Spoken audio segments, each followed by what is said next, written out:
Kinondena ng munisipyo ng Bayambang ang sinapit ng drag queen at impersonator na si Taylor Swift sa kanilang bayan. Sa gitna kasi ng kanyang performance, bigla siyang hinampas sa leeg ng isa sa mga audience.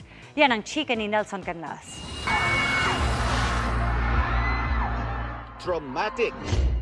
Ganyan inilarawan ng impersonator na si Taylor Swift o John McClane Coronel sa tunay na buhay ang kanyang naging performance sa Kalutan Concert 2024 noong Sabado sa pista sa Bayambang, Pangasinan.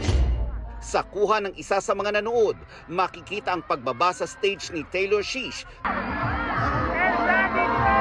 Pero habang naglalakad, tila may humampas sa leeg ng drag queen. Dahilan para tumigil siya sa pagpe-perform.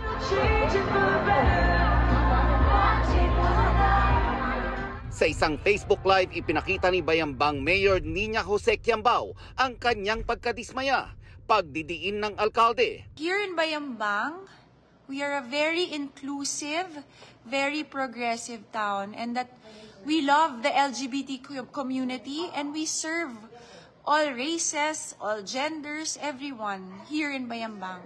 So we strongly condemn the act of one individual last night towards Taylor Swift. Kinukundina daw niya ang pangyayari at walang puwang ang Bayambang sa homophobia at physical abuse.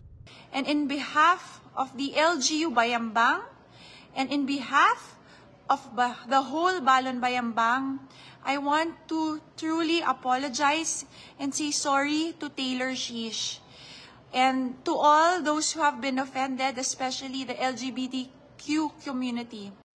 Tukoy na rin daw nila ang nanakit kay Taylor Swift at sinisigurong justice will be served. Right now, this individual is in prison and there will be a case or cases will be filed against him, as far as I'm concerned, even by Taylor Swift. Nagpadala ang GMA Integrated News ng mensahe sa mga social media accounts ni Taylor Swift para humingi ng interview, ngunit hindi siya sumasagot sa amin. Nelson Canlas, updated sa Showbiz Happenings.